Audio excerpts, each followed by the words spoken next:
Hello, everyone. Welcome back to another episode of the Benchwarmer Sports Podcast. I'm Raffi, and as always.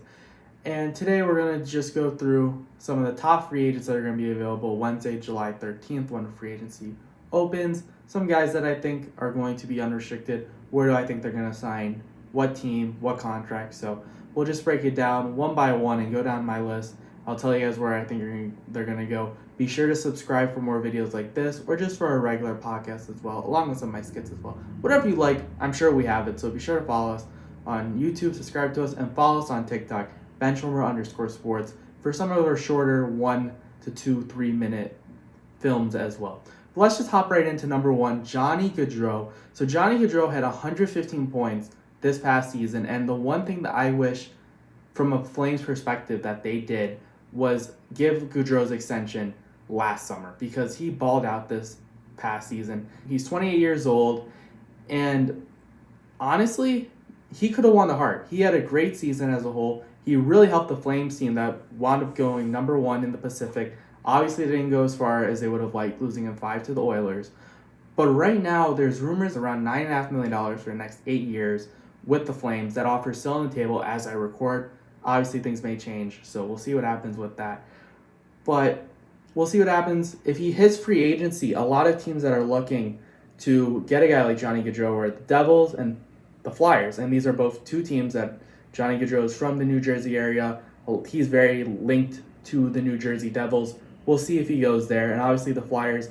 The only problem with the Flyers is that they don't have much cap space. So we'll see what happens with that. And a sleeper team that I want to throw in is the Detroit Red Wings. I think Steve Yzerman is going to continue the Yzer plan, and he's going to look to bolster that offense a bit more. You have some guys with more Sider on the back end. Now you got to get some scoring, and pair up Dylan Larkin with some good scoring forwards. And Johnny Gaudreau is just that playmaker and just that goal scorer that can really help the Red Wings compete in an Atlantic division that should be pretty tight. If he hits free agency, it doesn't go back to the Flames. I expect him to get probably over $9.5, maybe even $10.5 million. And I currently, based off my prediction, I think he's going to go to the New Jersey Devils, but watch out for the Detroit Red Wings as a potential sleeper team to get Johnny Gaudreau. Number 2 on my list is Nazem Kadri. And if you had told me a year ago that Nazem Kadri would be one of the top and most highly sought-after free agents this upcoming offseason, I would have told you that you are crazy. But here we are. Kadri, 31 years old. He spent some time with the Leafs, got traded to the Avalanche. And he was producing around 50, 60-point pace. Pretty solid. But this year, he just went off. He played 71 games, but he had 87 points in those 71 games. Way over a point per game. I believe he finished 1 point below Nathan MacKinnon. I believe Nathan MacKinnon missed some time as well. But granted, that's still pretty crazy to be one of the top players for the Colorado Avalanche. He was amazing in the playoffs, didn't get suspended for a game, which is extremely impressive for Kadri. 15 points in 16 playoff games. He was just ecstatic, really helped bolster their top 6 that the Avalanche just needed that second line center, and Kadri did a great job filling that void. Now, the one thing that kind of scares me about Kadri in relation to what contract he could be looking for is he's going to look to break the bank for a team. He is 31 years old, so there is some cause for concern, but I have him expecting probably around a 6-year deal, and I wouldn't be shocked if he gets $8.5 million. He's going to cash in, and I think a lot of teams are going to want to shell some money, maybe even a potential like the Penguins. Maybe they lose Malkin. Would they feel more comfortable with a younger guy like Kadri, who can slot in as that second-line center behind Crosby? The Seattle Kraken and Anaheim Ducks are two teams that need scoring.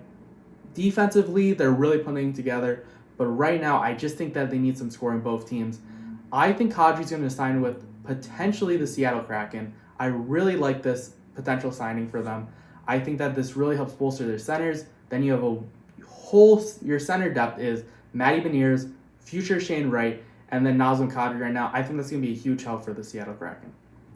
Number 3 on my list, Evgeny Malkin, currently with the Pittsburgh Penguins. Currently has said some kind of cryptic things around the fact that the Penguins don't want him.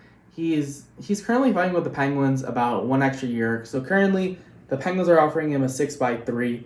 Malkin's saying, I want a 6x4. I don't know why this deal hasn't been done yet.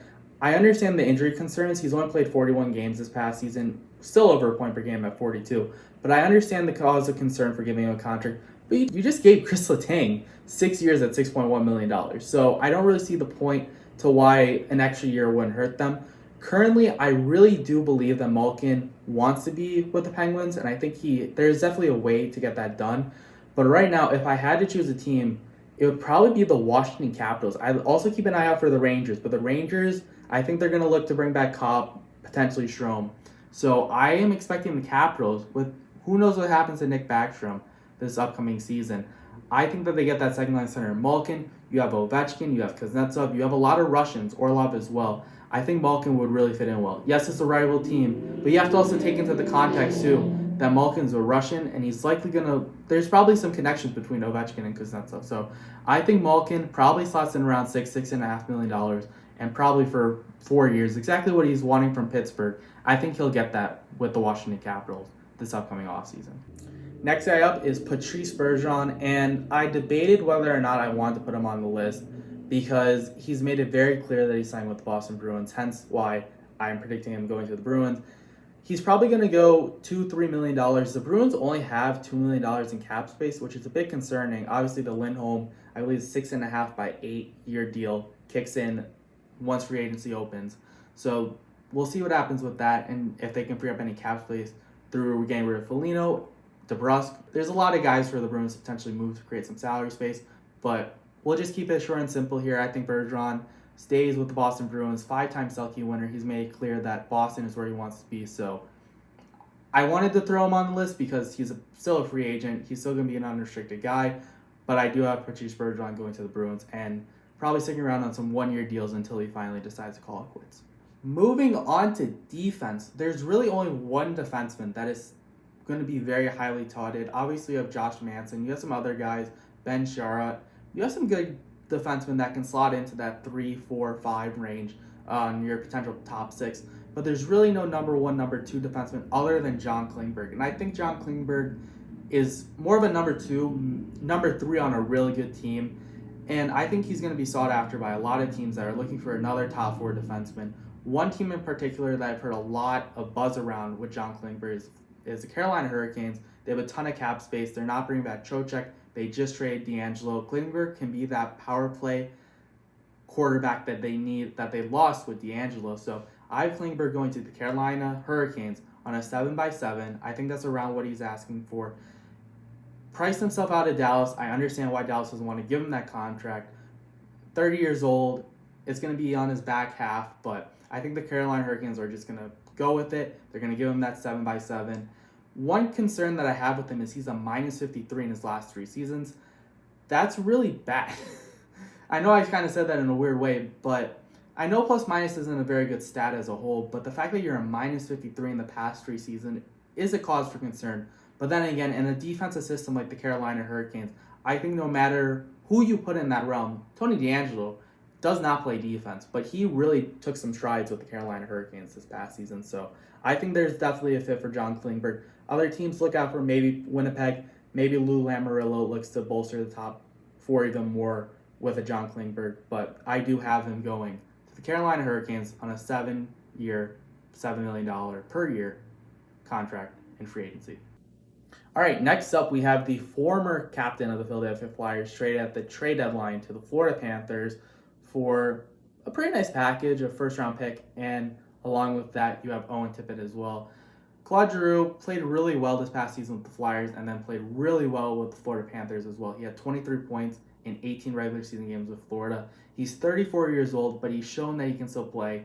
He's a great leader. He'd be a great veteran for any team. Hasn't won a cup yet, but did go on a deep cup run in 2010.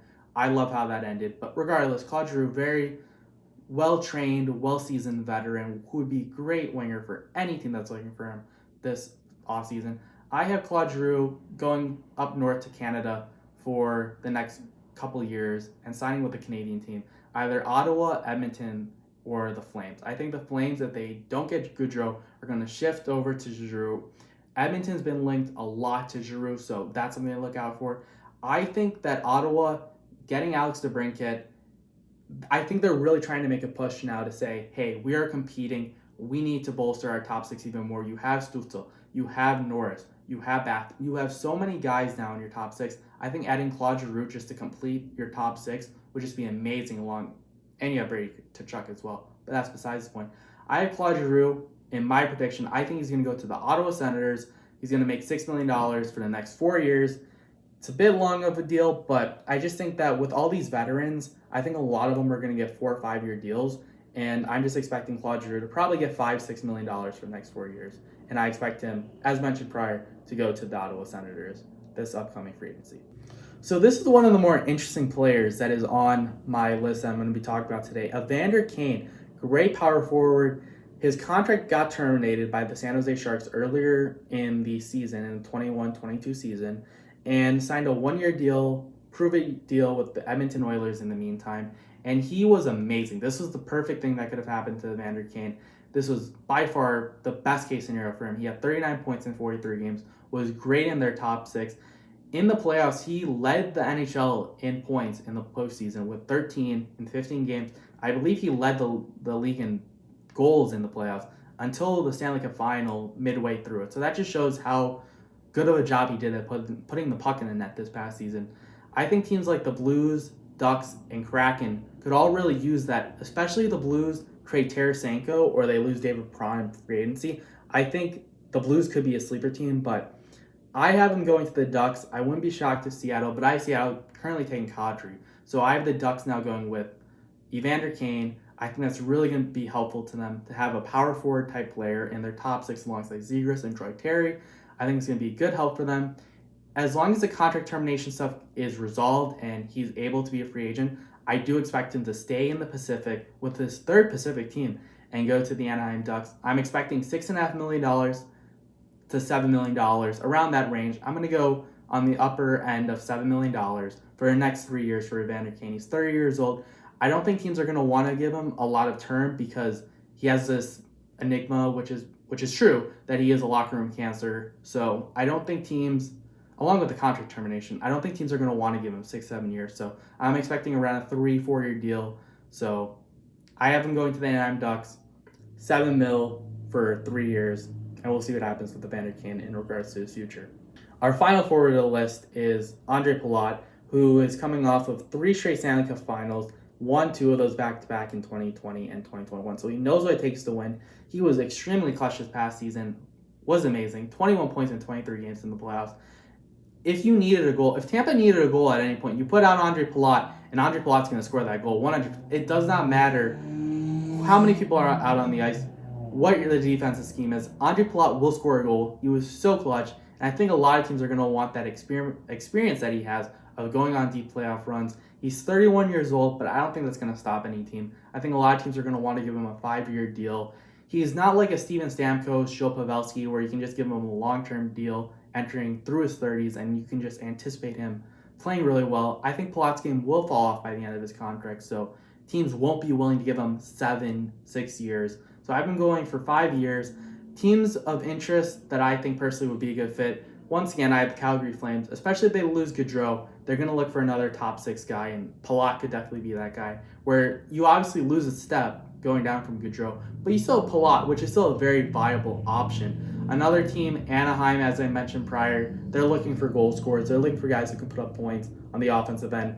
Ondrej Palat can still do that. And then the Edmonton Oilers as well, I think, are a very good option as well. I think the Edmonton Oilers, if they don't get Claude Giroux, could potentially look for Palat. I think, though, the Ducks have, I believe, over $40 million in cap space this upcoming offseason. I think they're going to make some big splashes to bolster up their top 6, bolster up their forward group. I have Ondrej Palat signing with the Anaheim Ducks for $5.5 million for the next 5 years. I think this is going to be a really good addition for the Ducks, as once again, as I've mentioned, are really just looking to take that next step. So you have Evander Kane, you have Ondrej Palat, you have Troy Terry, Trevor Zegras. You can really start to round out that top 6 and really watch it take form. So I think that Ondrej Palat takes his playoff experience over to the Anaheim Ducks for, once again, as I mentioned, the next 5 years for $5.5 million per year. Moving on from skaters, we're going to enter the goalie realm. And really, this offseason, this free agency period, we're really just going to see 2 goalies and teams duking it out for those 2 guys, Darcy Kemper and Jack Campbell. We'll start off with Darcy Kemper, who was really good this past season. But the playoffs were a bit of a different story. He was around a .902 save percentage, which, if you're wondering, Raffi, what is one of the lowest save percentages a goalie has had on a Stanley Cup winning team? And I would say Darcy Kemper is one of them. He has one of the lowest save percentages. That's why the Avalanche are moving on from him. They think, you know what, it doesn't matter who's in net. I could be in net for them, and they'd still win a cup. And honestly, I wouldn't be shocked. So Avalanche, if you're watching this, sign me up. I got you guys. Just tie me up like Millhouse to the net, and we're going to win ourselves a Stanley Cup. So I'm looking forward to that. Ignore the Blackhawks logo. Just pretend it's an Avalanche logo, and we'll be all set. But getting back into the goaltending realm, Darcy Kemper, 32 years old, had a really good season. There's some risk with that. He hasn't really, aside from this past season and a little bit with Arizona, he's not really a guy that is going to really take you over the top. I think he's a good, solid starter, but I don't know if he can play 50 games in a season. I don't know if he can play 60. I think he's more suited in more of a tandem style where he's playing just over 50% of the games, maybe like a 60-40 split. Nonetheless, teams need goalies. There's not enough goalies for every single team that's looking for one. There's a lot of goalie needy teams, not a lot of goalies available. Darcy Kemper has been linked to teams like Edmonton, Toronto, and Washington. I do believe that Darcy Kemper is going to go to the Washington Capitals. He's been heavily linked to them.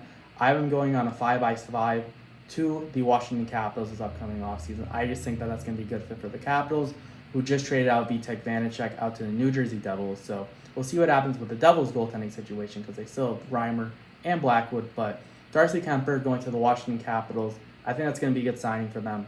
We'll see how it works out and if he can prove the haters wrong like myself, because he's 32 and this contract would go till he's 37. So I'm expecting kind of a Linus Ullmark type deal. Moving on to Jack Campbell as well, the other goalie I have on my list.